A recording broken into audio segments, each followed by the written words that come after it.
AC circuit start कर दिए थे। AC circuit having resistor only, ये भी कर लिया था। एक बेसिक सा न्यूमेरिकल और करो रेजिस्टर वाले सर्किट पर, फिर और सर्किट स्टार्ट करेंगे।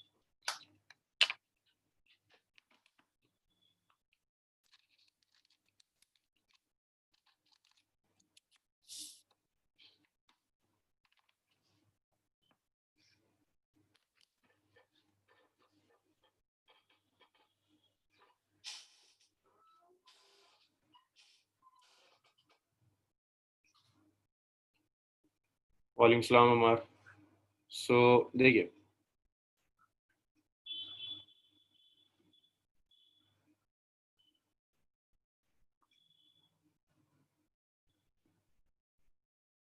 a resistor of 10 ohm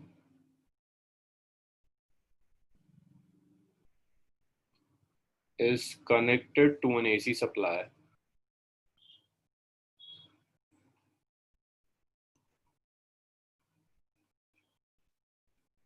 of 20 volt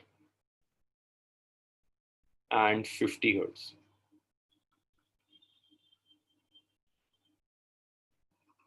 Calculate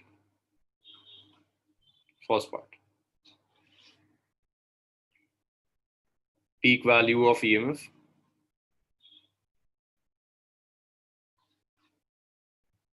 Second, equation of EMF.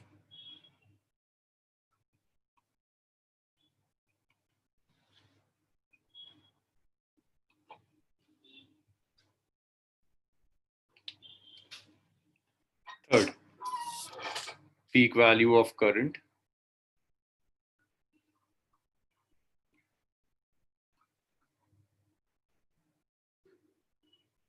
Fourth part, equation of current.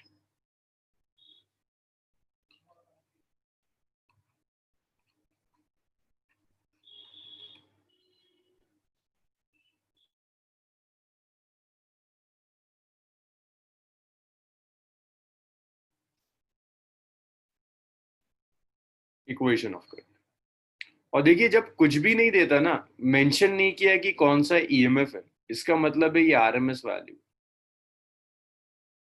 अगर कुछ भी मेंशन नहीं करता दैट मींस आरएमएस वैल्यू। मुश्किल से 2 मिनट का क्वेश्चन है, जल्दी से सॉल्व कर दो इसे।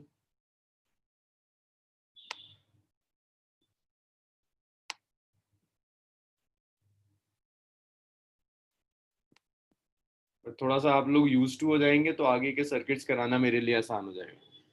करिए जल्दी से, वैल्यू रख दीजिए।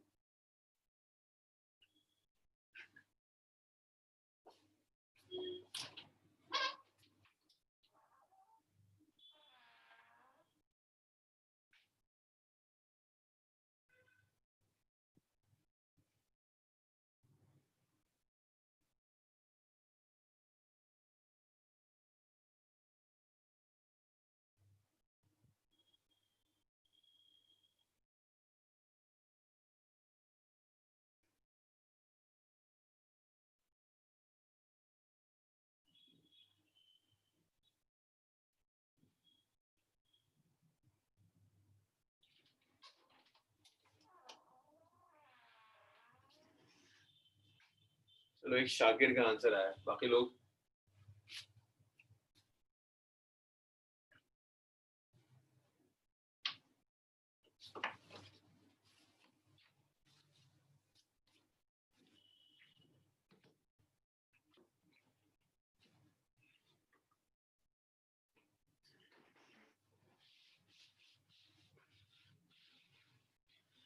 चार आंसर्स आए, तो जल्दी जल्दी सॉल्व करो।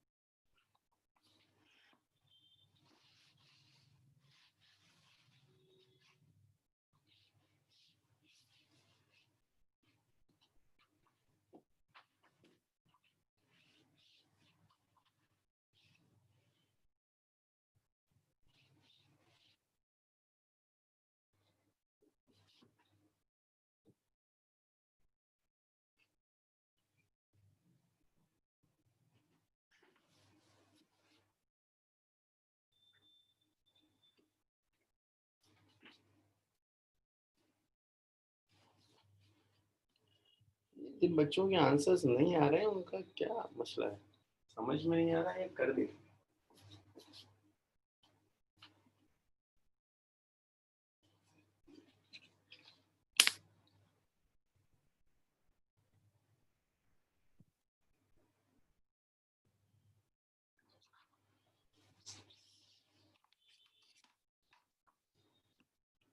देखिए बहुत सीधी सीधी कैलकुलेशन है। फर्स्ट पार्ट देखिए, आपको आरएमएस दिया हुआ है, 20 वोल्ट आरएमएस दिया है। अब आरएमएस अगर दिया हुआ है दैट मींस आरएमएस होता है E0/√2।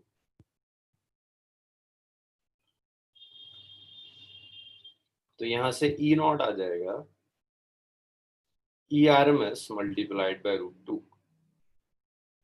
E0 आ जाएगा RMS is 20 √2 volt.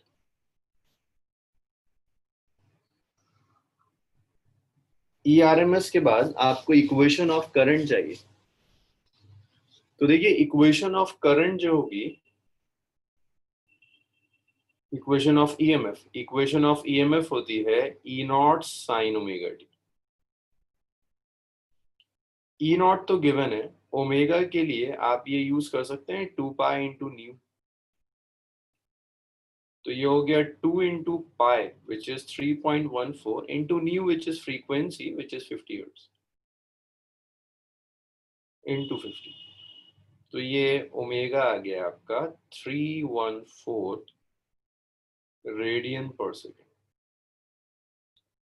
So EMF आ गया E0 which is 20 sin 314 omega T.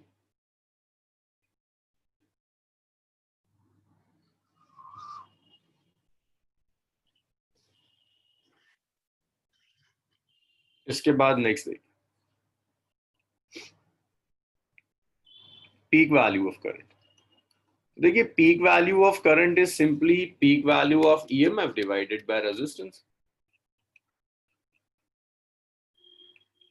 So peak value of current is it's 20 √2 divided by resistance which is 10. So peak value of current is it's 10 √2 ampere.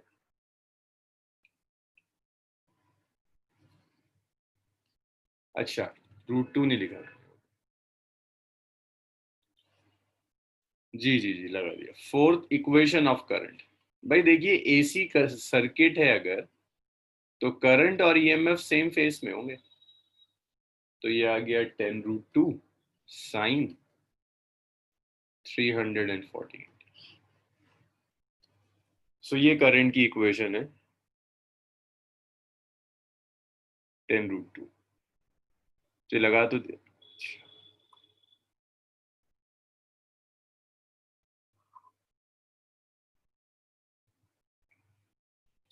20 √2 sign,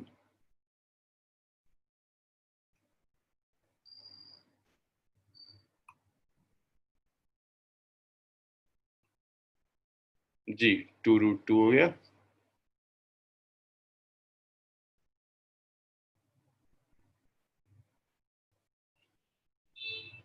E0/R था, E0 है 20 √2, R10 cancel हो गया 2 √2। तो ये आ गया 2 √2 sign 314t। तो ये basic calculation थी जिसमें मेरे अलावा कोई गलत, सबके आंसर सही है। बहुत बढ़िया। चलिए सर अब कर दें अब।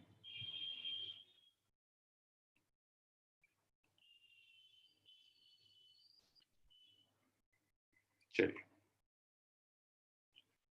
so, आपको बेसिक सर्किट सॉल्व करने आ गए कि अगर रजिस्टर दिया है तो आप कैसे सॉल्व करोगे, क्या क्या टर्म्स आपको कैलकुलेट करनी होती हैं, क्या क्या एक्सपेक्ट करता है आपसे। इसके बाद नेक्स्ट देखिए AC circuit having inductor only, having inductor only.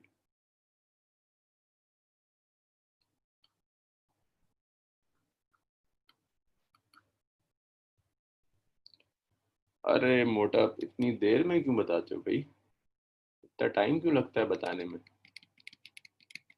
Screenshot ले लो, अब जल्दी से स्क्रीनशॉट ले लो इसका।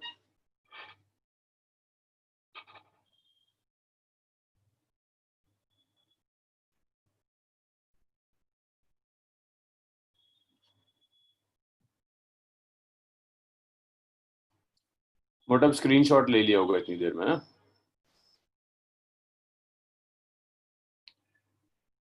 सो AC circuit having inductor only। अब ऐसी इंडक्टर इन सब के कॉम्बिनेशंस आपको सॉल्व करने हैं। तो पहला सबसे सिंपल सर्किट है कि AC सर्किट, उसमें इंडक्टर लगा हुआ है। तो आपने एक इंडक्टर लिया, उस इंडक्टर को आपने एक AC सप्लाई से कनेक्ट कर दिया। इंडक्टेंस इज L, और जो EMF है that EMF is E not sine omega. Inductance L, EMF is E not sine omega. अब देखो यहाँ करंट कैलकुलेट करने के लिए जब रेजिस्टर था तो हमने करंट लिख दिया था E/R, बट यहाँ रेजिस्टेंस नहीं है, तो मैं करंट ऐसे नहीं लिख सकता है कि E/L हो जाएगा। यहाँ करंट कैलकुलेट करने के लिए कोई और टेक्निक यूज करनी होगी।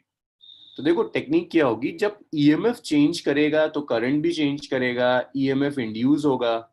इंडक्टर आपने पढ़ा था सेल्फ इंडक्शन में कि जो यूज होता है वो होता है -(L)di/dt। यहाँ जो EMF इंड्यूस्ड होगा that induced EMF is -(L)di/dt। तो इस सर्किट में मैं किरचॉफ लॉ अप्लाई कर देता हूँ, Kirchhoff voltage law. Kirchhoff voltage law use कर रहे हैं।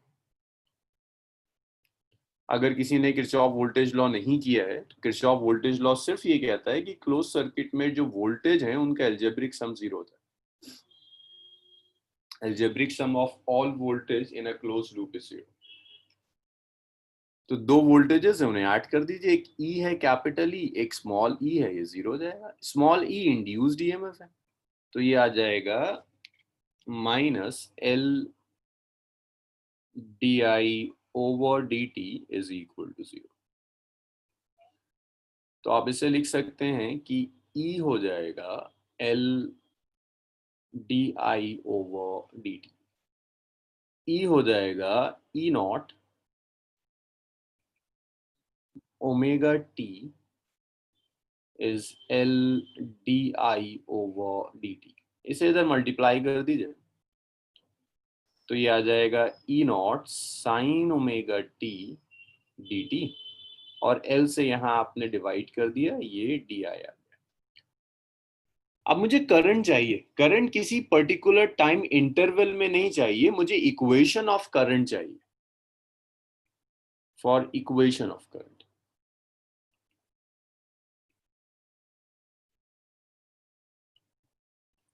सो इक्वेशन ऑफ करंट के लिए आप इसे इंटीग्रेट कर दीजिए। मैं फिर कह रहा हूं किसी पर्टिकुलर टाइम इंटरवल में नहीं चाहिए, तो आपको ये फिक्र नहीं करनी कि इसमें लिमिट्स क्या होंगी। इट्स नॉट अ डेफिनेट, हम इंडेफिनेट इंटीग्रल है।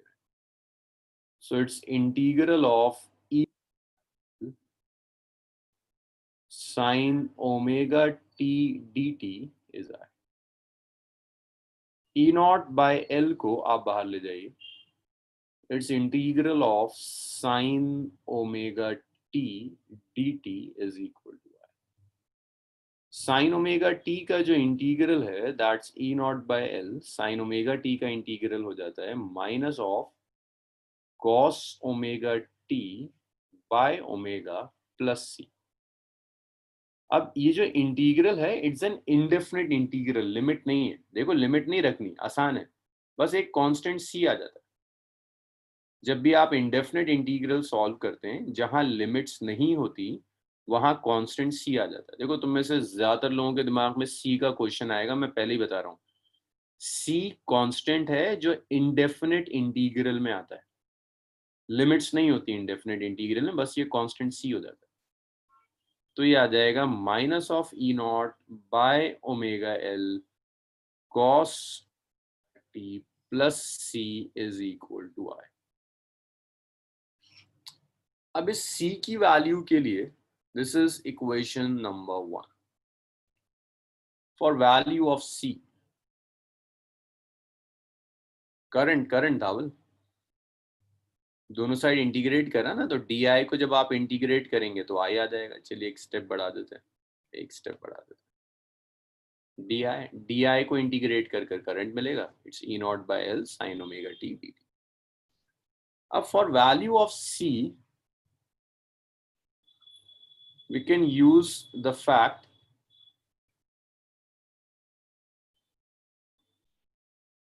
that average EMF for the complete cycle or average current for the complete cycle is 0. हम इसे यूज कर सकते हैं. अगर मैं इक्वेशन 1 यूज करूं तो एवरेज करंट कैलकुलेट करने का तरीका ये आपको कहता है, it's average of minus of E not by omega L cos omega T plus, that's the average of. So the average of I is, ये दो अलग अलग टर्म्स हैं, दोनों को अलग अलग लिख लेते हैं. Minus E not over omega L cos omega T plus average of C. So the average of I is minus E not by omega L, आप बाहर ले जा सकते हैं, ये एवरेज आ गया कॉस ओमेगा टी का plus average of C. This is average value for होती है. जरा आप बताओगे मुझे, what is average value of AC current for full cycle? ये वाली वैल्यू 0 होती है. So it's minus of E naught over omega L. What is average value of cos omega t for the full cycle?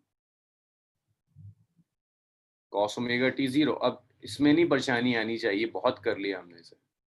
Plus average value of C is constant, तो यहां से आपको C मिल गया, that C is equal to 0. That second equation. चलिए इतना लिख.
सो हाँ सनाउल, ये जो C है, C की वैल्यू नहीं पता, मतलब C की वैल्यू पहले नहीं पता थी कि क्या होगी.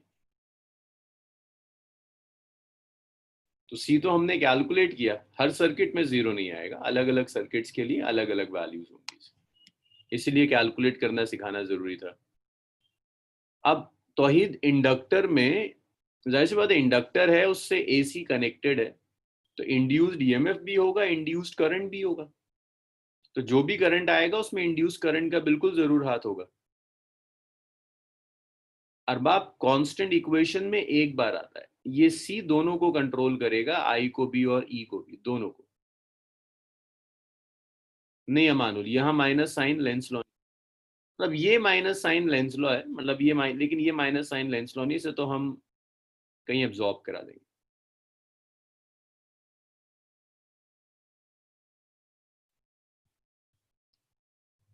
इतना आप लोग लिख चुके हैं, रब कर दूं इसे?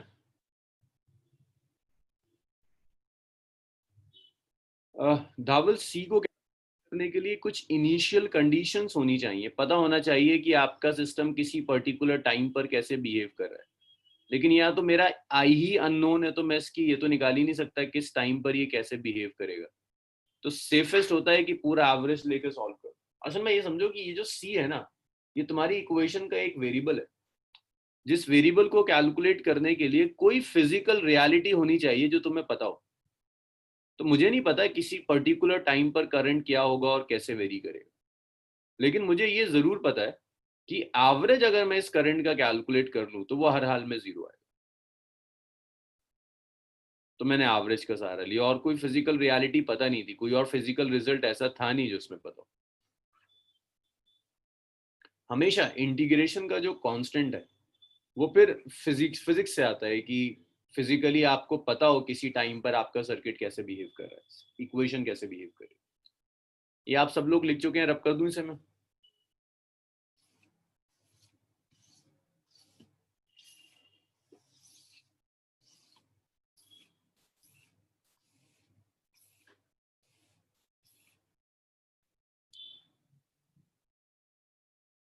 चलिए, अब अगर इस टू को मैं यहाँ, ठीक है, ये सी की वैल्यू टू है, इसे इस इक्वेशन नंबर वन में रखते हैं। सो टू को अगर मैं वन में रख दूं, सो आपको करंट की इक्वेशन मिलेगी माइनस ऑफ ई नॉट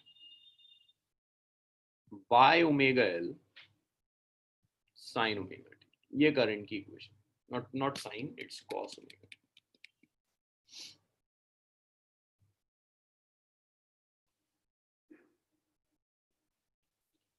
अब आपको कुछ काम और करने, कॉस को साइन में कन्वर्ट करना है।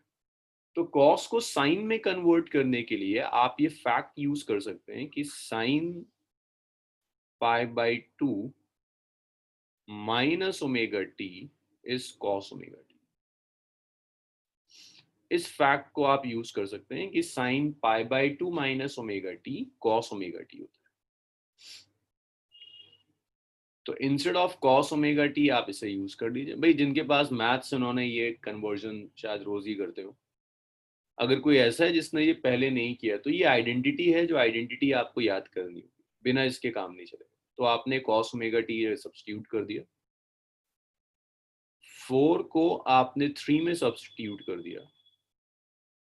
सो I is minus of E not by omega L sine of pi by two minus omega T. That is equation number five. इस नेगेटिव साइन से आप अंदर मल्टीप्लाई कर सकते हैं। नेगेटिव से जब आप अंदर मल्टीप्लाई करेंगे,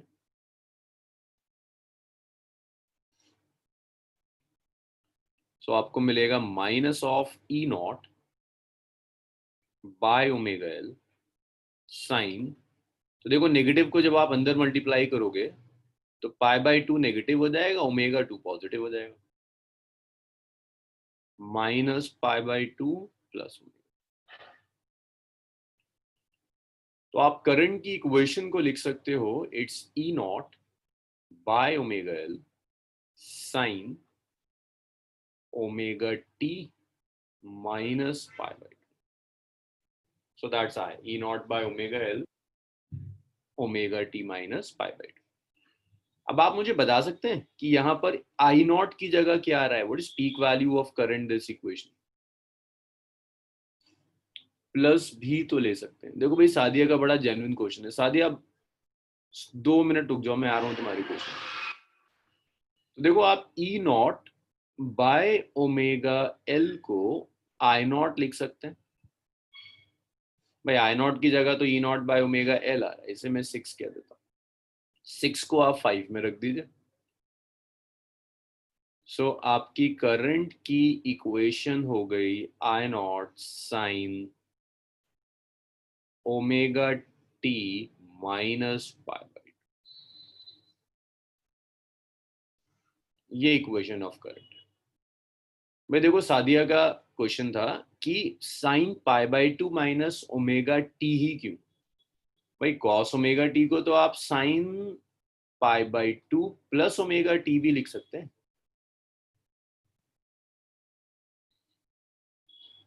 माइनस साइन के एंगल में। फैजान तुम्हारे पास मैथ्स है ना, तो तुमने पढ़ा होगा sine is an odd function. Sine of minus theta is basically minus of sine theta. Very good, Wajahat सही गेस कर। तो एक एक करके ना, पहले सादिया के क्वेश्चन पर आ जाऊं फिर फैजान पे आता हूँ। Cos omega T sine π/2 plus omega T, अगर इसकी जगह मैं इसे सब्स्टिट्यूट कर दूं, अब यहाँ पर एक माइनस भी है सादिया, माइनस से अगर मैं मल्टीप्लाई करूंगा अंदर, तो π/2 भी नेगेटिव हो जाएगा, ओमेगा टी भी नेगेटिव हो जाएगा, एंगुलर फ्रीक्वेंसी नेगेटिव हो जाएगी। फ्रीक्वेंसी नेगेटिव नहीं आनी चाहिए। देखिए फ्रीक्वेंसी मिनिमम 0 हो सकती है, फ्रीक्वेंसी नेगेटिव नहीं हो सकती, इसीलिए हम नेगेटिव साइन से बच रहे हैं सादिया।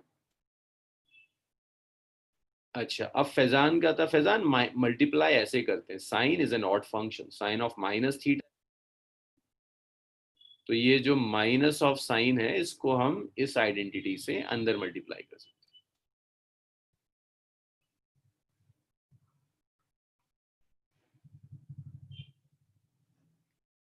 चलिए ये इक्वेशन नंबर 6 आ गई। अब एक बार अगर इक्वेशन नंबर 6 आ गई आपकी,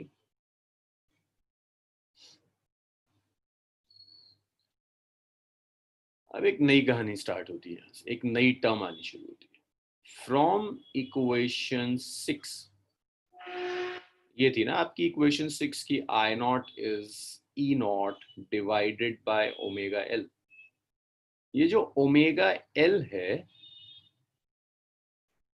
हाँ जी बिल्कुल ये 7, ये जो ओमेगा एल है इसे मैं एक्सेल लिखूंगा, और इस एक्सेल को लिखते हैं इंडक्टिव रिएक्टेंस। अब समझिए ये इंडक्टिव रिएक्टेंस क्या चीज है भाई। जैसे रजिस्टर है, रजिस्टर के लिए आप एक टर्म डिफाइन करते हैं रेजिस्टेंस, कि रेजिस्टेंस, रजिस्टर से जब करंट पास करेगा तो रजिस्टर उस करंट में चेंज होने का अपोज करेगा, जिस टर्म के थ्रू अपोज करेगा उसे आप रेजिस्टेंस कहते हैं, दैट्स आर। इसी तरह से इंडक्टर भी अपने थ्रू करंट के चेंज होने का अपोज करता है, तो रेजिस्टेंस की जगह यहां जो टर्म आती है उसे इंडक्टिव रिएक्टेंस कहते हैं। आप यहां भी देखो, हमने कहीं कुछ सब्स्टिट्यूट नहीं करा, इक्वेशन सॉल्व करी और डिनोमिनेटर में ओमेगा एल आ रहा है। यूजुअली करंट आपका होता है ई बाय आर, आर की जगह एक टर्म आ रही है ओमेगा एल, इस ओमेगा एल को इंडक्टिव रिएक्टेंस कहते हैं। ये बताएगा कि इंडक्टर करंट के फ्लो में कितना ऑब्स्ट्रक्शन ऑफर कर रहा है। So inductive reactance, this XL is omega L, inductive reactance. So inductive reactance is analog of resistance for inductor। Inductor में रेजिस्टेंस की जगह इंडक्टिव रिएक्टेंस यूज करते हैं, क्योंकि अगर मैं आइडियल इंडक्टर ले रहा हूं उसमें तो रेजिस्टेंस होता ही नहीं है, वो ऑब्स्ट्रक्शन रेजिस्टेंस की वजह से थोड़ी ना देता है, वो ऑब्स्ट्रक्शन सेल्फ इंडक्शन की वजह से देता है, कि अगर इंडक्टर से पास होता हुआ करंट चेंज कर रहा है तो इंडक्टर उस करंट के चेंज होने का अपोज करेगा। एसी हमेशा चेंज करता है तो हमेशा एसी में एक ऑपोजिशन मिलता है, तो ये इंडक्टिव रिएक्टेंस हो गया, which is analog of resistance for inductor. अच्छा, इसके बाद इसकी एसआई यूनिट भी रेजिस्टेंस की एसआई यूनिट से मैच करती है, it's SI unit is ohm. तो आप आई नॉट को बिल्कुल लिख सकते हो ई नॉट बाय एक्सएल। तो एक बार और सुन लो, जितना तुमने आर यूज किया था रेजिस्टेंस, उतना फ्रीक्वेंटली अब तुम एक्सेल यूज करोगे इंडक्टिव रिएक्टेंस हमेशा। इतना लिखिए, फिर देखते हैं इसे फर्दर कैसे सॉल्व करें।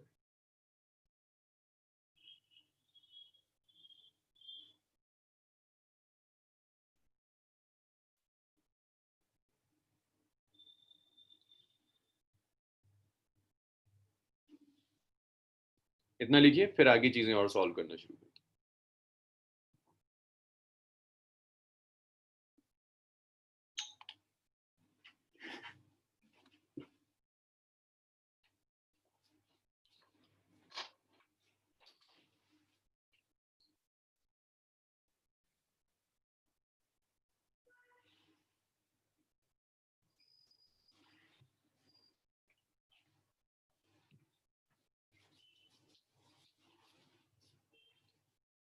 चलिए सब लिख चुके हैं।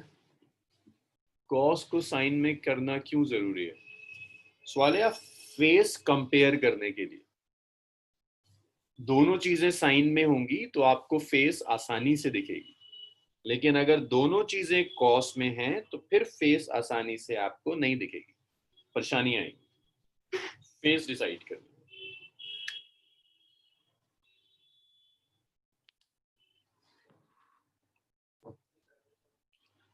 चलिए भाई, इसको फिर मैं रब कर रहा हूं।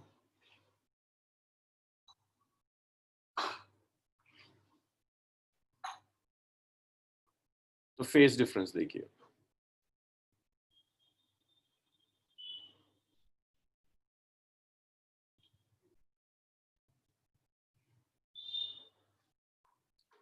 जब आप ईएमएफ की इक्वेशन लेते हैं ना, E is E not sine omega T, और करंट की इक्वेशन हमने डिराइव करी sign omega T minus pi by to.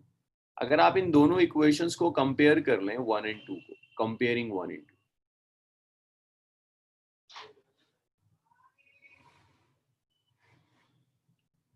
तो जब आप कंपेयर करेंगे तो आपको दिख जाएगा दोनों में पाई बाई टू का फेज डिफरेंस है। In fact current pi by two आ रहा है, मींस करंट पीछे जा रहा होगा। तो आप लिख सकते हैं current lags by EMF by phase difference of pi by 2, phase difference of pi by 2, कि ये पाई बाई टू से लैग कर। अब देखो ये पॉइंट ए है और ये पॉइंट बी है। ए और बी के बीच में जो सेपरेशन है दैट्स 2 मीटर। मैं ऐसे भी कह सकता हूं कि ए बी से 2 मीटर पीछे है, या मैं ऐसे कह दूं कि बी ए से 2 मीटर आगे। कहने का तरीका है, बातें तो सेम है। जैसे यहां मैं कह रहा हूं आई ई से पाई बाई टू पीछे लैग कर रहा है, मैं इसको ऐसे भी लिख सकता हूं कि करंट की इक्वेशन लिख दूं मैं आई नॉट साइन ओमेगा टी। भाई करंट अगर पीछे है दैट मींस ईएमएफ लीड कर रहा है, तो ईएमएफ को आप लिख दोगे E not sine omega T plus pi by two, means EMF leads current. So equation नहीं, वन और टू तो नहीं होंगी यार, 7 हो गई थी ना, ज्यादा हो गई थी। इक्वेशन नंबर बता दो मुझे। 8 9 क्या होगी? और ये 9 होगी। So 8 and 9 can also be written as, can be written as, ऐसे भी लिख सकते हो कि आप क्या दो EMF leads current by pi by to.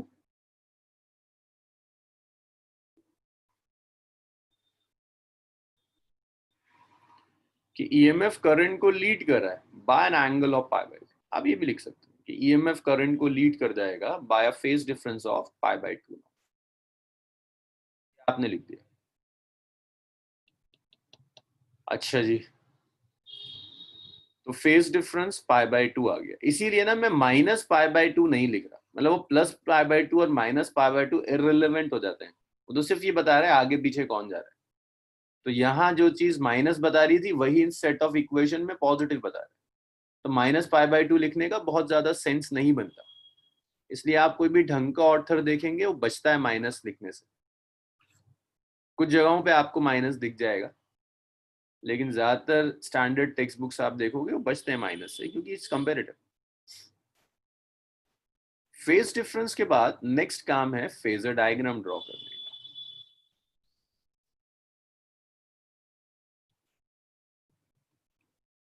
आपको बहुत क्लियर दिख रहा है कि एक लीड कर रहा है एक लैग कर रहा है, तो फेजर जो डायग्राम होगा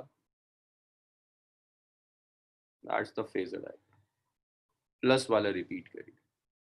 मोटा मुझे ये बताइए, ये ए है और ये बी है, इनके बीच में सेपरेशन है 2 मीटर का। ए बी से 2 मीटर पीछे है, एक ये स्टेटमेंट बोला मैंने, मोटा जवाब देते रहना। ए बी से 2 मीटर पीछे है और बी ए से 2 मीटर आगे, दोनों स्टेटमेंट्स अलग है या सेम है?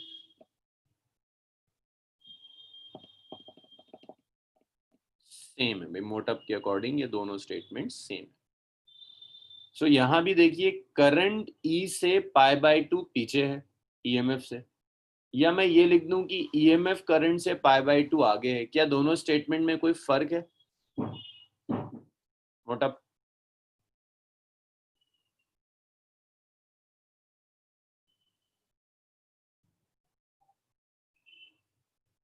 कोई फर्क नहीं है, एक ही बात है ना। मैं आपसे लिख दूं कि ईएमएफ करंट से π/2 आगे, तो वो भी तो सेम फेज डिफरेंस शो कर रहा है, तो एक ही बात है।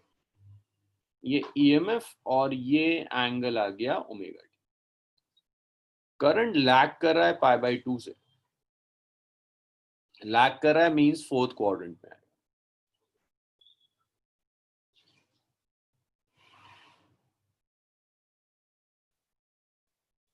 फोर्थ क्वाड्रेंट में आएगा,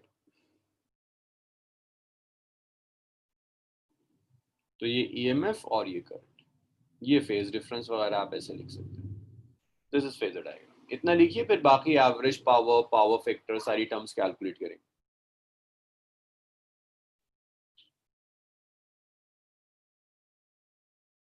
इतना लिखिए, फिर बाकी टर्म्स देखेंगे।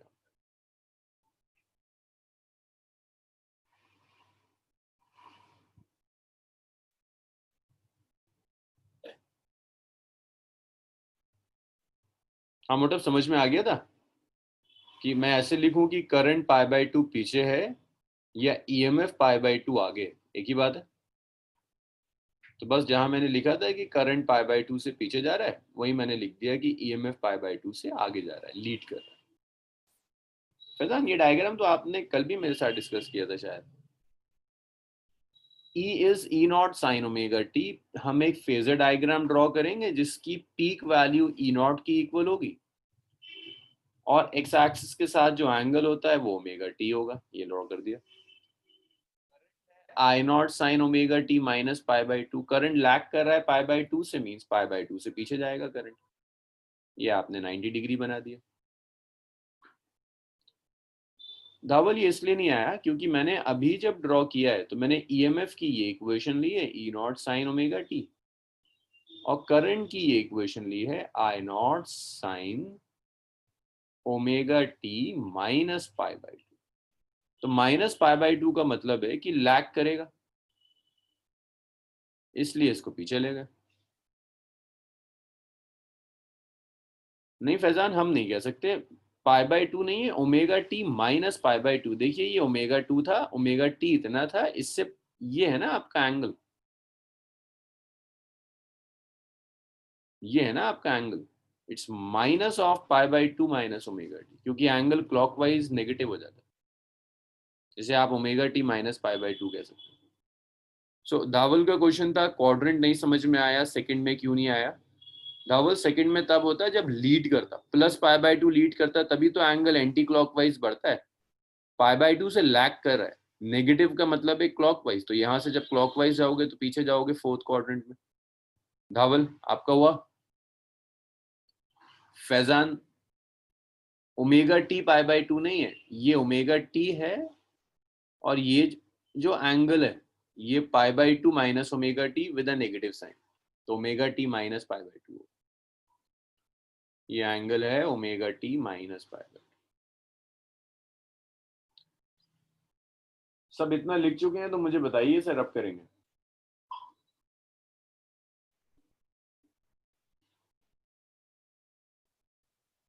चलिए सब लिख चुके हैं, इसको मैं रब करूँ।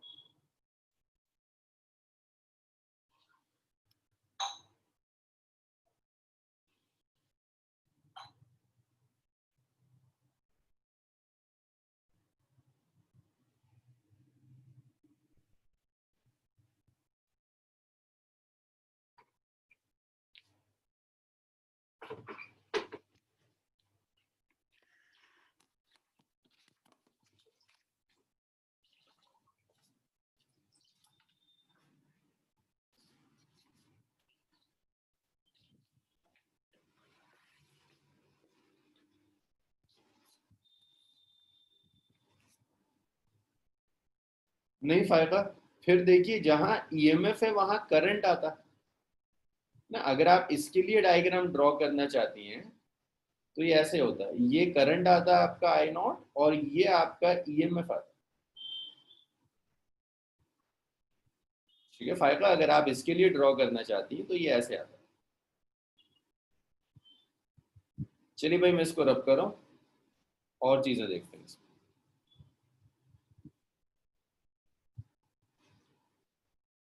तो इसके बाद हमें चाहिए एवरेज पावर डिसिपेट।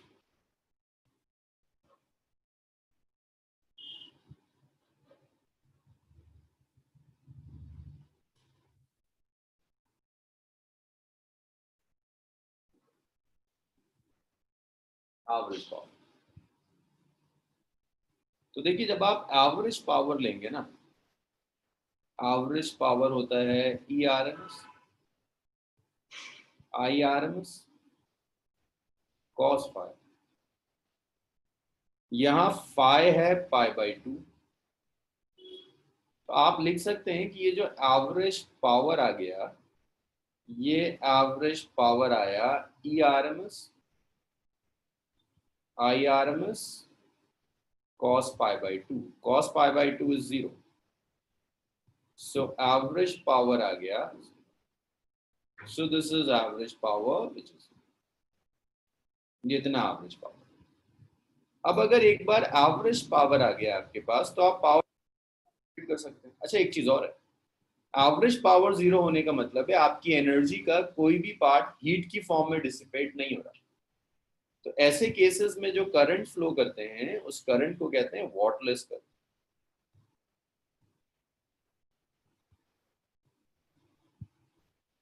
इन इंडक्टर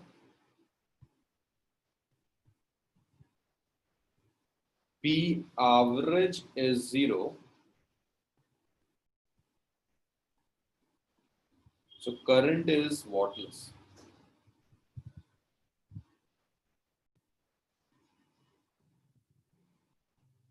जो करंट आएगा उस करंट को हम wattless current.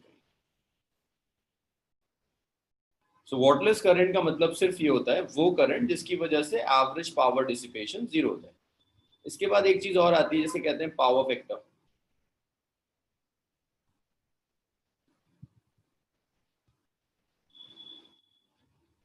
Power factor basically cos five होता है, cos पाई बाई टू होता है जिसे आप जीरो कहते हैं। तो power factor is zero. Power factor के बाद वो आपसे कहता है साइन कर्व ड्रॉ करिए, साइमल्टेनियस साइन कर्व ड्रॉ। तो साइन कर्व जब आप ड्रॉ करेंगे तो देखिए ईएमएफ की इक्वेशन है E not sine omega T,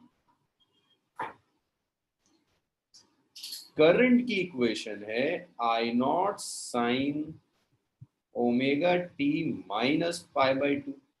इसको दोबारा कॉस में कन्वर्ट कर दो, जरा प्लॉट करना आसान हो जाएगा। तो इसमें से माइनस साइन कॉमन ले लीजिए, ये आ गया माइनस, जो हमने कन्वर्ट किया था ना दोबारा हम वहीं ले जा रहे हैं, कॉस में ले जा रहे हैं। तो ये आ जाएगा minus of I nought cos omega T. इसका और इसका ग्राफ ड्रॉ कर,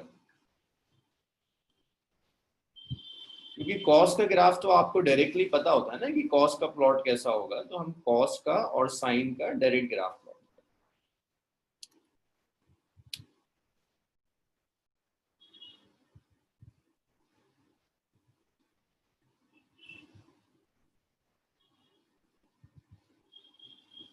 तो देखिए जब आप ईएमएफ के लिए ड्रॉ करेंगे तो ईएमएफ की ये इक्वेशन,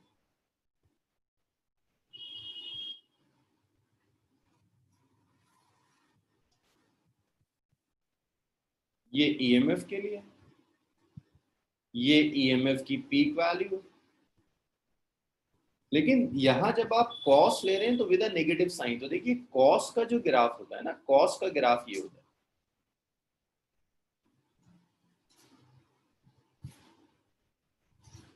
फैजान अभी तो मैंने ये ईएमएफ ड्रॉ करा है ना, ईएमएफ में तो साइन आ रहा है, कॉस की तो बात ही नहीं है। आएगा भी कॉस, ये है कॉस का ग्राफ, लेकिन ये माइनस कॉस है, ये कॉस का graph, minus cos graph plot करेंगे तो ये इनवर्स हो जाएगा, नीचे से जाएगा और फिर नीचे खत्म। ये cos थीटा का ग्राफ है, ये माइनस cos थीटा का ग्राफ है, नीचे से शुरू होगा दोबारा नीचे जाकर खत्म हो जाएगा। तो यहाँ पर देखो माइनस कॉस है ना, तो ये जब ग्राफ आप प्लॉट करेंगे माइनस कॉस ओमेगा टी,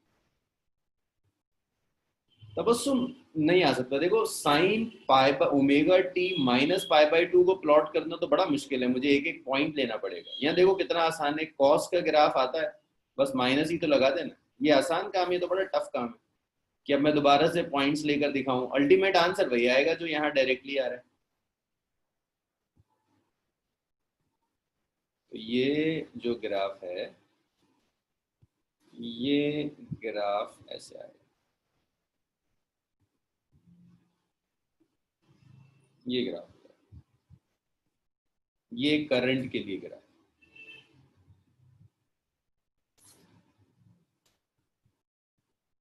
तो ये 0 है। अगर मैं टाइम की टर्म्स में लिखूं, ये t/4 है, ये t/2 है, ये 3t/4 है, और ये t, और ये जो वैल्यू है ये माइनस ऑफ आई। वजह आई नॉट ई नॉट तो डिपेंड करता है ना कि एक्सेल कितना है। I nought is E not by XL. अगर एक्सेल 1 है तो ये ऑलमोस्ट इक्वल भी हो सकते हैं, ज्यादा भी हो सकता है, तो कुछ भी ले सकते हैं। मैंने ऑलमोस्ट इक्वल ले लिया।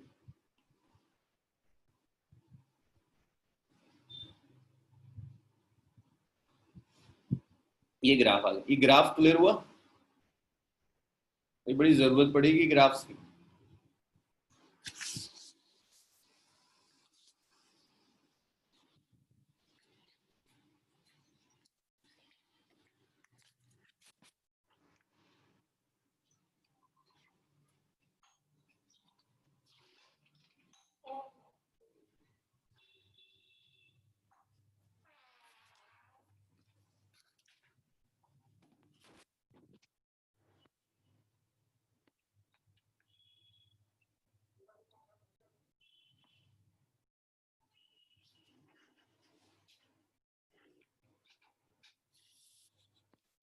अच्छा, दोबारा से मैं वॉटलेस करंट पर आ जाऊँ। अच्छा भाई, अगर किसी सर्किट में कोई करंट फ्लो कर रहा है और उसमें कोई पावर डिसिपेशन नहीं होता, करंट फ्लो कर रहा है लेकिन पावर डिसिपेट नहीं होती, अब पावर डिसिपेशन 0 आ जाता है, इसका फिजिकल मीनिंग होता है कि करंट आपकी इलेक्ट्रिकल एनर्जी का कोई भी पार्ट हीट की फॉर्म में डिसिपेट नहीं होता। कोई भी पार्ट इलेक्ट्रिकल एनर्जी का हीट की फॉर्म में डिसिपेट नहीं हो रहा। ऐसे करंट को कहते हैं वॉटलेस करंट। इसे आप वॉटलेस करंट, जहां आपकी एनर्जी का कोई भी पार्ट हीट की फॉर्म में डिसिपेट नहीं होता, ऐसे करंट्स को वॉटलेस करंट कहते हैं। भाई सब लिख चुके हैं, रब कर दूं इसे? फैजान पाएगा?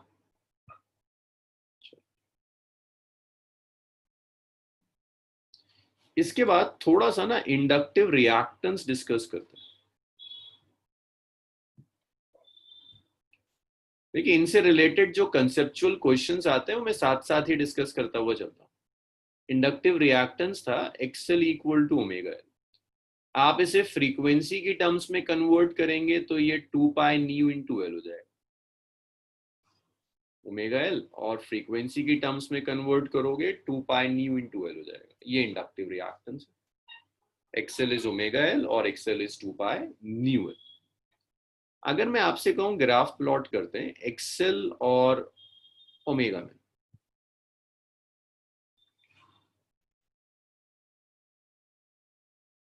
तो अगर मैं आपसे कहता हूं ये मैंने ओमेगा ले लिया, ये मैंने एक्सएल ले लिया, तो बहुत नेचुरल सा है कि लीनियर रिलेशन है तो आपका ग्राफ स्ट्रेट लाइन आएगा। तो ये ग्राफ आपका स्ट्रेट लाइन चलेगा। अब अगर ये ग्राफ स्ट्रेट लाइन आ गया तो वो कहेगा आपसे कि स्लोप बताओ, इसका स्लोप क्या है। तो देखिए, जब आप स्लोप कैलकुलेट करोगे तो स्लोप आता है tan थीटा। tan थीटा है परपेंडिकुलर अपॉन बेस, सो tan थीटा है XL by omega. XL by omega को एल लिखते हैं। भाई देखो, यहाँ से एक्सएल को ओमेगा से डिवाइड करोगे तो एल आ जाएगा। इस ग्राफ का स्लोप आपको एल दे देगा। अब आप ओमेगा की जगह अगर फ्रीक्वेंसी ले लें, आप कहें कि नहीं भाई ओमेगा नहीं, फ्रीक्वेंसी और एक्सेल में ग्राफ प्लॉट करो, फ्रीक्वेंसी एक्स एक्सिस पर, वाई एक्सिस पर एक्सेल। अब जो ग्राफ होगा वो ग्राफ फिर से स्ट्रेट लाइन जाएगा। स्लोप जब तुम यहां लोगे तो स्लोप हो जाएगा tan theta, which is XL by frequency. अब यहां से देखो, एक्सेल को फ्रीक्वेंसी से डिवाइड कर दो, क्या बच जाता है, 2πl बच जाता है, ये ग्राफ आ जाए। फिर इंडक्टिव रिएक्टेंस पर एक और चीज पूछता है, इसके बाद ये पूछता है इंडक्टिव रिएक्टेंस पर कि हाई फ्रीक्वेंसी और लो फ्रीक्वेंसी के लिए डिस्कस करो।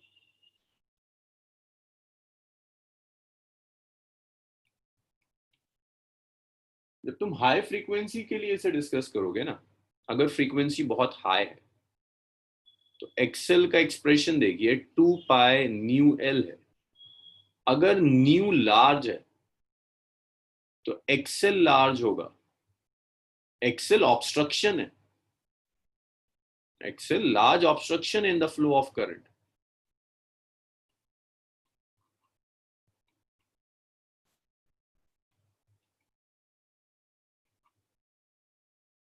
Large obstruction in the flow of current. Large obstruction means small or negligible.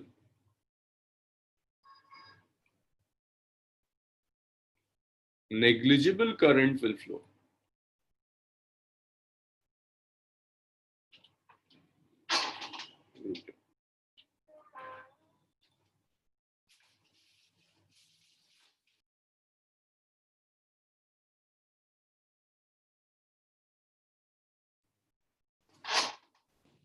बहुत स्मॉल करंट फ्लो करेगा या नेग्लिजिबल करंट फ्लो करेगा।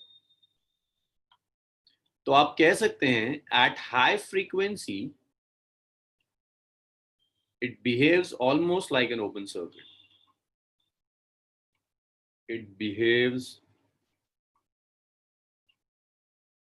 as an open circuit.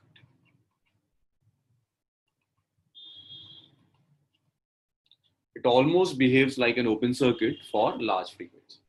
इतना लिख लीजिए, उसके बाद फिर देखते हैं स्मॉल फ्रीक्वेंसीज पर कैसा बिहेवियर।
चलिए, ये सबने लिख लिया।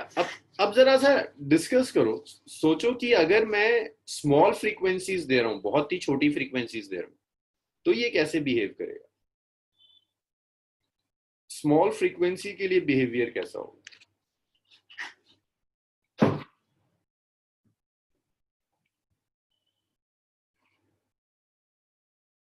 हाँ, very good, short circuit, right. भाई अगर रेजिस्टेंस 0 होता हुआ देखिए, इसका मतलब शॉर्ट सर्किट है, बिल्कुल शॉर्ट सर्किट। तो देखो, फॉर स्मॉल फ्रीक्वेंसी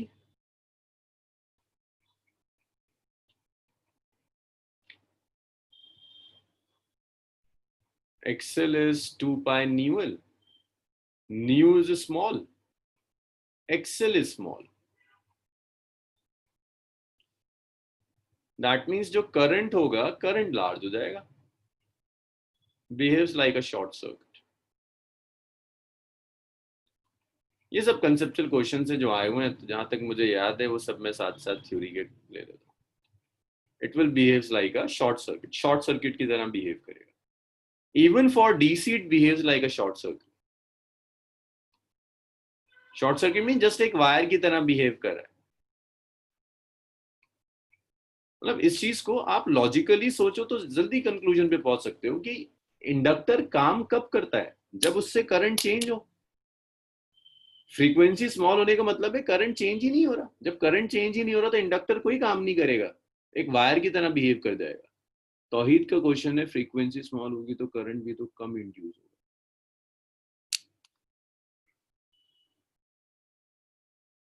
हाँ तौहीद, करंट कम इंड्यूस होगा, दैट मीन्स ऑब्स्ट्रक्शन कम होगा. भाई ये आपने इंडक्टर लिया ना, आपने एसी लगाई, यहां से आपने करंट दिया, यहां से करंट इंड्यूस हुआ आए. जो टोटल करंट फ्लो कर रहा है वो आए और इस इंड्यूस करंट को सॉल्व करने के बाद आ रहा है. करंट तो आपका डायनामो, जो भी एसी सप्लाई आपने कनेक्ट की हुई है घर में, अगर आपने किसी चीज को अपनी पावर सप्लाई से कनेक्ट किया हुआ है तो जो करंट फ्लो कर रहा है वो आपके घर की पावर सप्लाई की वजह से. इंडक्टर तो ऑपोजिशन दे रहा है. वही मैं कह रहा था, रोल प्ले करेगा. आई रोल प्ले कर रहा है इंड्यूस करंट. यहाँ वो रोल क्या है, करंट की अपोज करने का. तो अच्छा है ना, जितना कम ऑपोजिशन होगा उतना कम आई होगा, उतना ज्यादा करंट कम फ्लो, उतना ज्यादा आपका करंट फ्लो कर जाएगा. अब मैं ना तौहीद इसको डायरेक्टली ऐसे नहीं लिख सकता. आई माइनस आई अगर मैं ऐसे लिख दूं तो तुम्हें बड़ा क्लियर दिखने लगे कि करंट क्या फ्लो कर रहा है. द रीजन इज कि ये सब फेजर्स हैं, सब में फेज डिफरेंसेस हैं. फेजर्स का बिहेवियर वेक्टर्स की तरह होता है. जैसे मैं वेक्टर में डायरेक्टली नहीं लिख सकता ना कि ये सब्ट्रैक्ट हो जाएगा, बिल्कुल ऐसी बिहेवियर वेक्टर्स की तरह. हाँ तो अब कुछ फाइनल वर्ड डिस्कशन क्लियर हुआ है. सो ये इंडक्टर था. एक बेसिक सी प्रॉब्लम करिए, फिर कैपेसिटर पर आते हैं.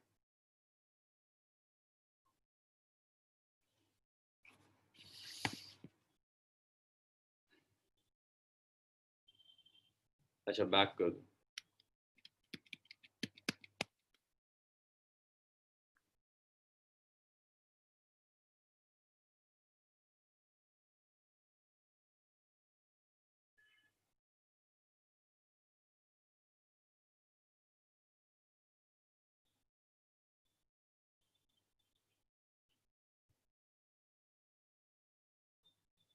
चलिए. सो एक, अच्छा नहीं उजमा, ये कुछ नहीं यार, ये वो ग्राफ बनाया था ना, वो आधा रब हुआ था आधा रब नहीं हो पाया था.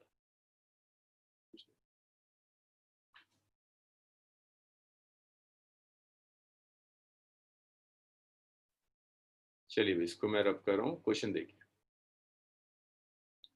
सीधा सा सर्किट है, बस आप सॉल्व कर लीजिए जरा, एटलीस्ट आप फॉर्मूलों के साथ यूज टू हो जाओगे. यहाँ जो ढंग के सर्किट्स आते हैं वो कॉम्बिनेशंस होते हैं. इंडक्टर, कैपेसिटर, रेजिस्टर सब मिलाकर आएगा. ये तो बेसिक सर्किट्स हैं. जैसे ये दे रहा हूं मैं, inductor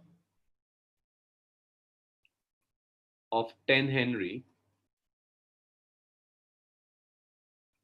is connected to AC supply.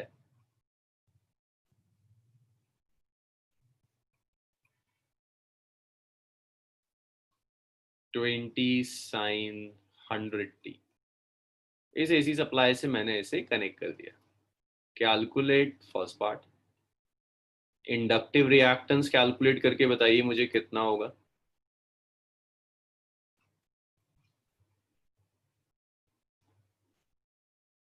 Inductive reactance calculate कीजिए. इंडक्टिव रिएक्टेंस के बाद ये कैलकुलेट करके दिखाइए मुझे कि पीक वैल्यू ऑफ करंट क्या होगी.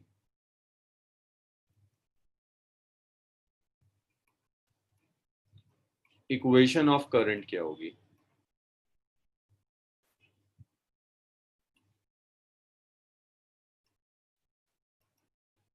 पीक वैल्यू ऑफ करंट क्या आएगी, इक्वेशन ऑफ करंट क्या आएगी, और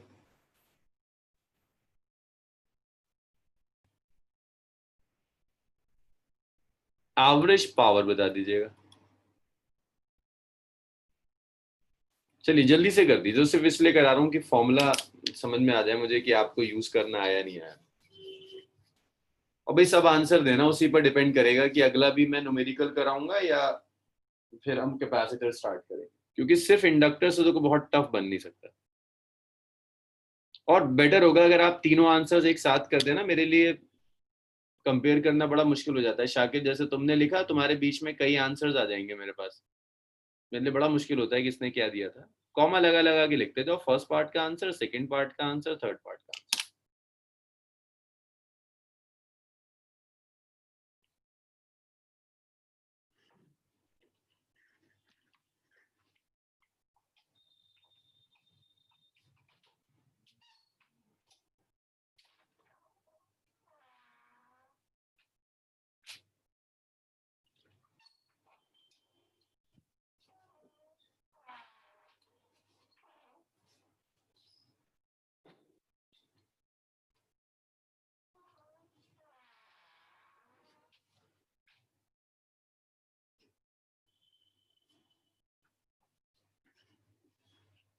चलो भाई, वजाहत के तीनों पार्ट्स आ गए। लिखिए फिर कैपेसिटर करते हैं। एक बार आपको इंडक्टर समझ में आ गया तो कैपेसिटर आपके लिए बहुत ही आसान चीज है।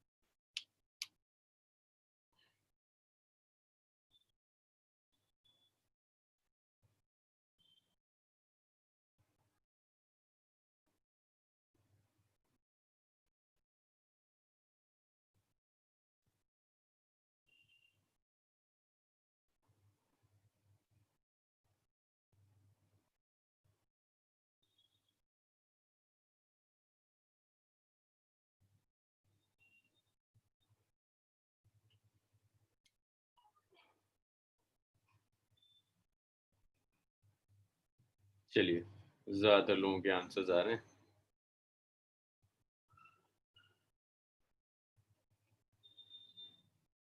तो देखिए, पहला था inductive reactance XL. XL is omega L,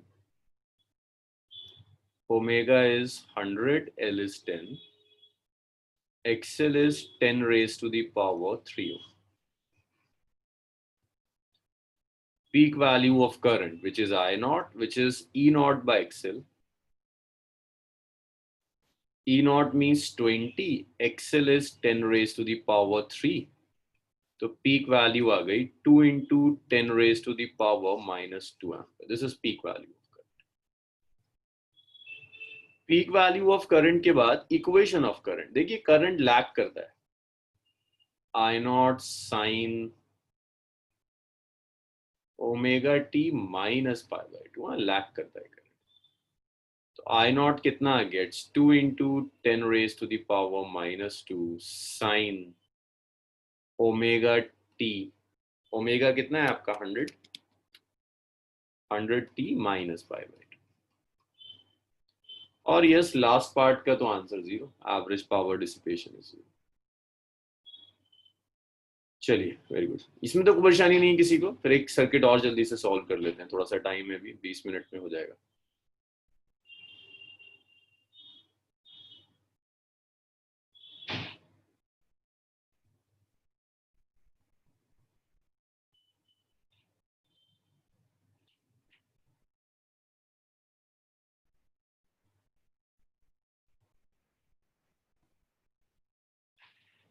रब कर दूं सब,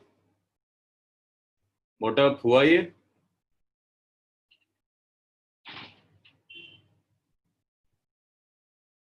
चलिए, हाँ अरबाब एक ही बात है, minus of I nought cos omega T भी लिख सकते हैं, वो तो एक ही बात है, बिल्कुल लिख सकते हैं। बस बेहतर ये होता है साइन की टर्म्स में लिख दो ना, तो क्लियर दिखने लगता है कि अच्छा फेज डिफरेंस ईएमएफ और करंट में कितना आ रहा है। अब नेक्स्ट सर्किट देखिए, हैविंग कैपेसिटी कैपेसिटर।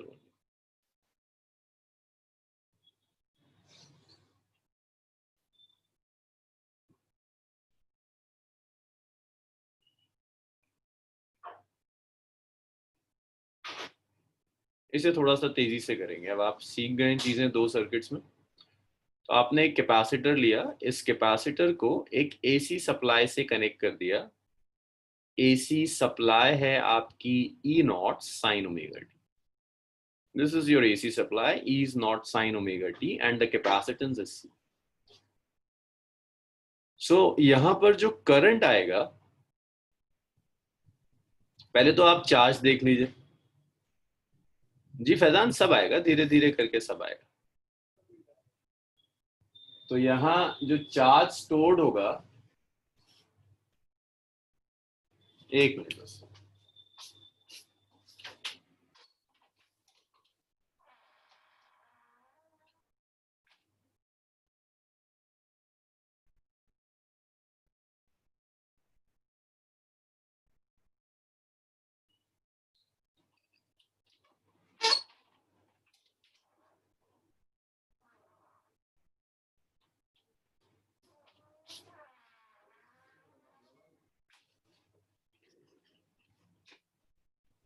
तो जो चार्ज स्टोर होगा ना कैपेसिटर में,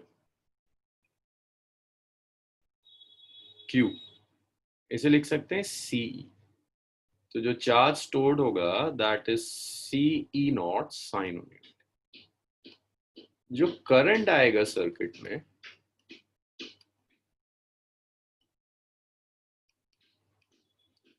I is d over dt of q, d over dt of c e naught sin omega t।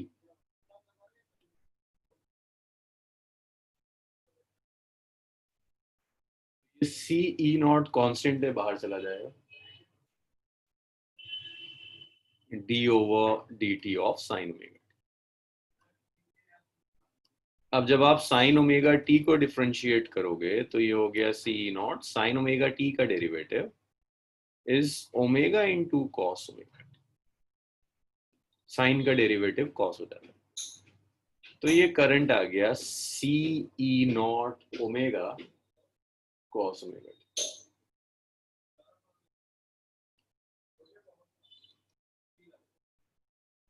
Omega C E nought cos omega.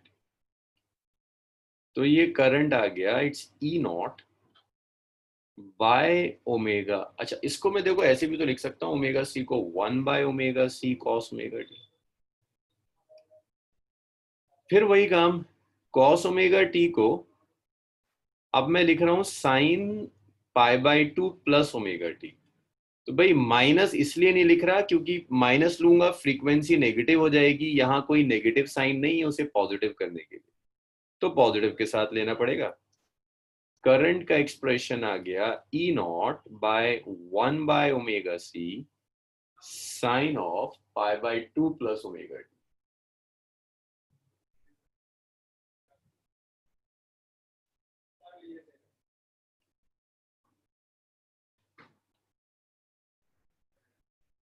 π/2 plus omega T. तो ये आ गया E not by 1/ओमेगा सी। अच्छा, अब इसमें आप आइडेंटिफाई कर सकते हैं आई नॉट क्या है।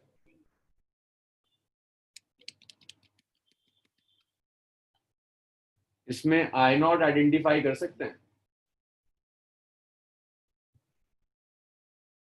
हाँ जी, बिल्कुल बिल्कुल, देखिए ई नॉट बाय 1/ओमेगा सी, यस, ये आपकी करंट की जगह आ रहा है। तो आपने करंट ले लिया I nought sine omega T plus π/2। इसे कुछ कह दीजिए, इसे इक्वेशन 1 कह दीजिए, इसे इक्वेशन 2 कह दीजिए। फ्रॉम इक्वेशन 1,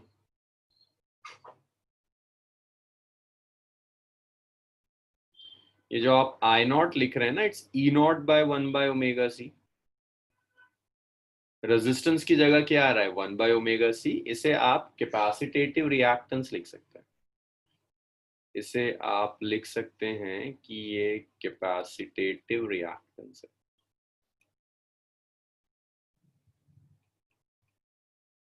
ये कैपेसिटेटिव रिएक्टेंस हो जाएगा।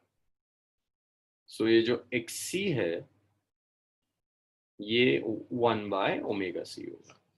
तो बिल्कुल वैसे ही जैसे रेजिस्टर के लिए रेजिस्टेंस था, इंडक्टर के लिए इंडक्टिव रिएक्टेंस था, कैपेसिटर के लिए कैपेसिटेटिव रिएक्टेंस है 1/ωc। इसकी भी जो SI यूनिट होगी, इसकी SI यूनिट ओम होती है। इट्स SI यूनिट इज ओम, सिर्फ ओम इसकी SI यूनिट। इतना लिख लीजिए, फिर फेज डिफरेंस, फेजर डायग्राम, वो सब काम करना शुरू करें।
जी, तौहीद फायदा है, लेकिन अगर ओमेगा कम है तो नुकसान है।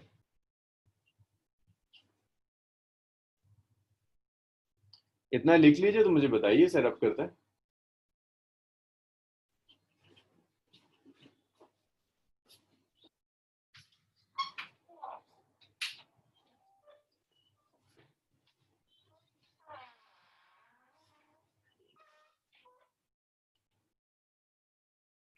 चलिए ये लिख लिया। अब देखते हैं, जरा फेस वगैरह देखते हैं।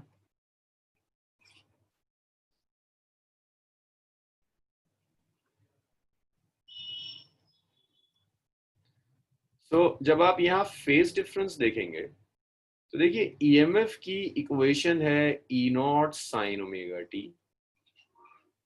करंट की इक्वेशन है I0 sin ωt + π/2।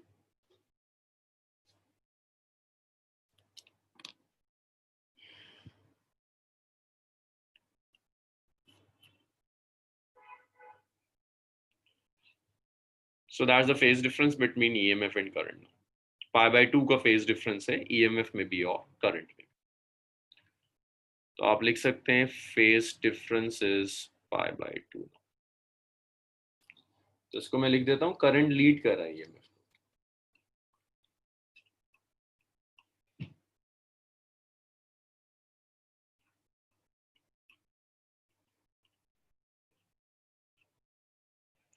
Current EMF को लीड कर रहा है बाय फेज डिफरेंस ऑफ π/2, π/2 से लीड कर जाएगा। तो आप लिख सकते हैं यहाँ जो फेज डिफरेंस होगा वो फेज डिफरेंस π/2 है।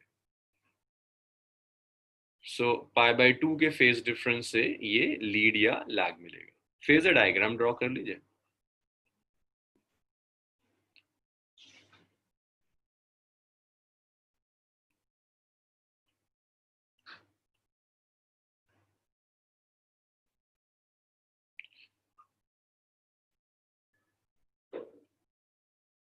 देखिए अगर ये ईएमएफ है तो करंट अब लीड कर रहा है, तो करंट यहाँ चला जाएगा। तो अगर ये ईएमएफ है E0 और ये एंगल ωt, तो करंट π/2 से लीड कर रहा है, ये I0 आ जाएगा। फेजर डायग्राम ड्रॉ करने के बाद आप एवरेज पावर कैलकुलेट कर लीजिए। सो यहाँ भी जो एवरेज पावर आ रही है it's ERMS IRMS cos π/2 which is ये। तो ये एवरेज पावर,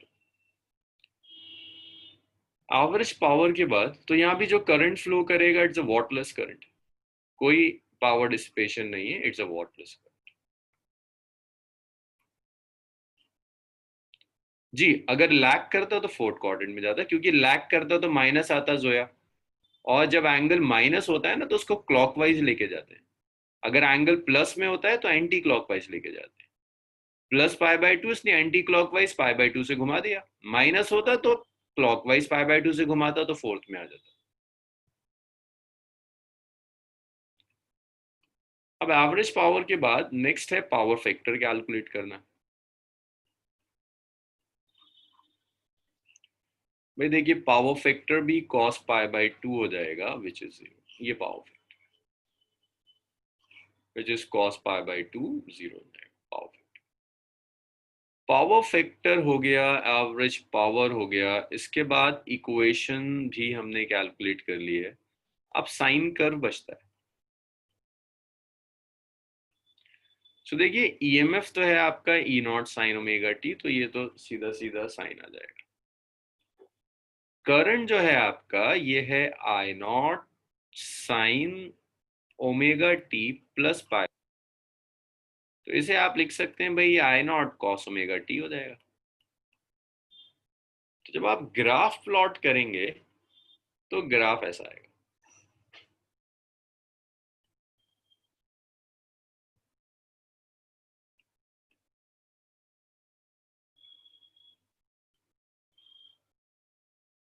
ये ईएमएफ है। और जब आप करंट के लिए देखिए, जीरो टाइम है, ये टी बाय फोर है, ये टी बाय टू है, ये थ्री टी बाय फोर है, और ये टी। और जब आप करंट के लिए लेंगे तो ये ऐसा आएगा।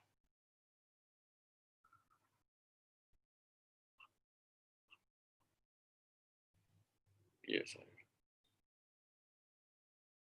ये दो चीजें, ईएमएफ और करंट आ जाएगा।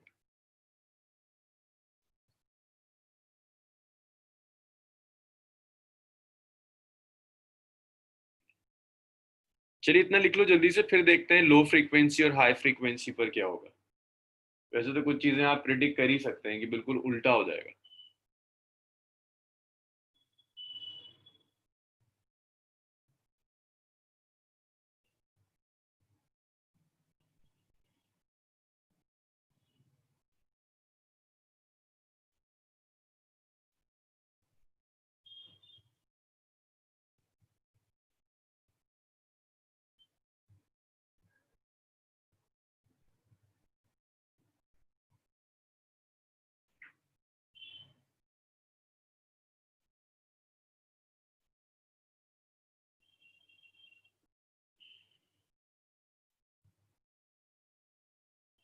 चलिए, सबने लिख लिया इसको।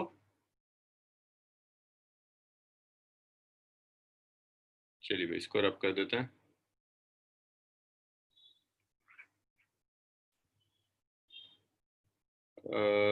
नेक्स्ट है आपका,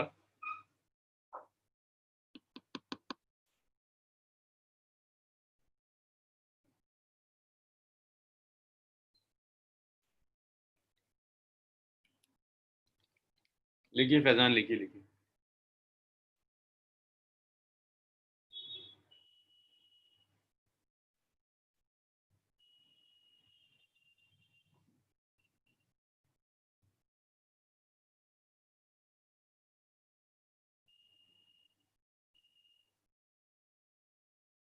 फैजान हो जाए तो मुझे बताइएगा, इसे रब करते हैं। 4 मिनट रह गए, चीजें बहुत करानी, जल्दी जल्दी जल्दी लिखो।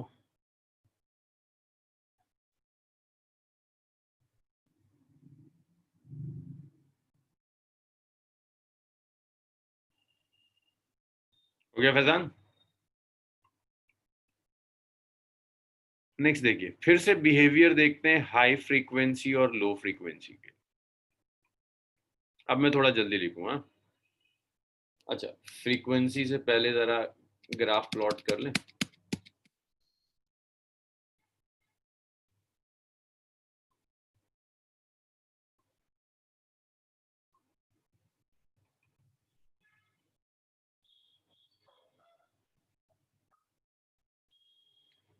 सो एक्स सी जो है ये है 1/ω c।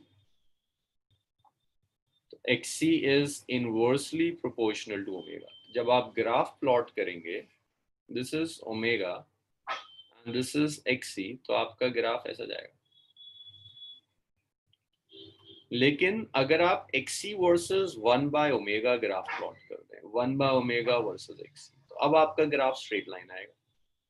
इस ग्राफ का अगर आप स्लोप लेंगे, this is tan theta, this is perpendicular.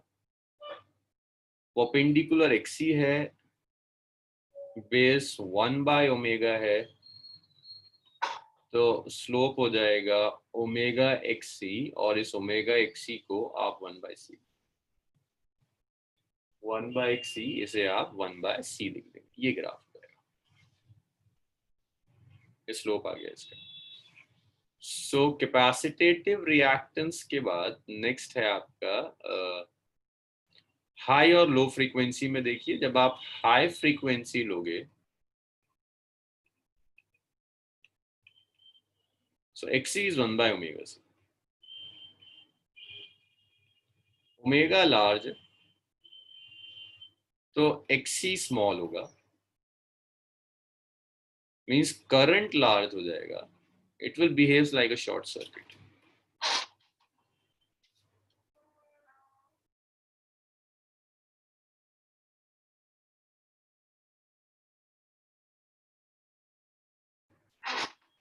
It behaves like short circuit. ये शॉर्ट सर्किट की तरह बिहेव करेगा हाई फ्रीक्वेंसी. अगर आप लो फ्रीक्वेंसी लोगे, XC is 1 by omega C, omega is small, XC is large. Current आपका small हो जाएगा, बिहेव्स लाइक ओपन सर्किट.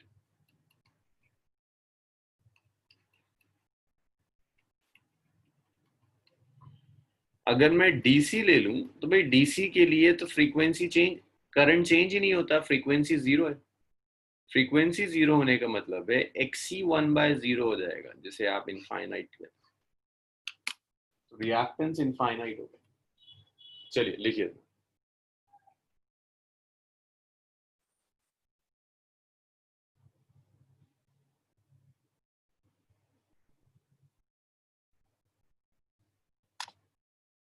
तो कौन सी फ्रीक्वेंसी को पास होने देगा? लो लो फ्रीक्वेंसी या हाई फ्रीक्वेंसी? अरे बताओ, किस फ्रीक्वेंसी को पास होने देगा? पास होने का मतलब है जिसके लिए करंट ज्यादा होगा. हाई फ्रीक्वेंसी के लिए करंट ज्यादा है ना, तो हाई फ्रीक्वेंसी को पास होना होगा. तो यहाँ टर्म लिख लेना, ये याद रखना, कैपेसिटर को हाई बैंड पास फिल्टर भी कहते हैं. is also known as high band pass filter.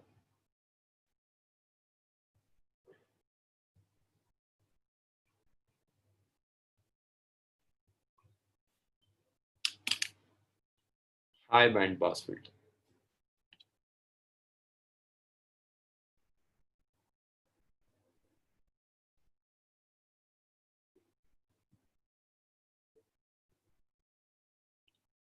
भाई अगर इतना हो गया, रब करूं इसको? अरे जल्दी लिखो, मेरी 12 बजे से दूसरी क्लास थी, ये खत्म. जल्दी जल्दी. चलो हो गया. चलो भाई, क्लास होगा.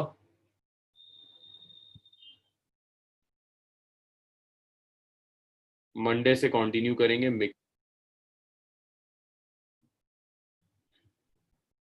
डीसी के लिए उस्मा, डीसी के लिए अगर डीसी होगा, तो डीसी के लिए ओमेगा 0 होता है, XC इनफाइनाइट हो जाएगा डीसी के.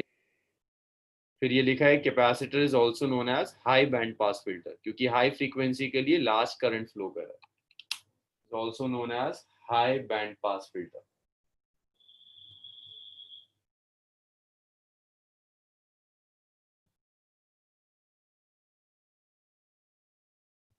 इवनिंग इवनिंग क्लास की बात करो मोटो, सैटरडे तो मेरी क्लास मॉर्निंग में ही होती है ना.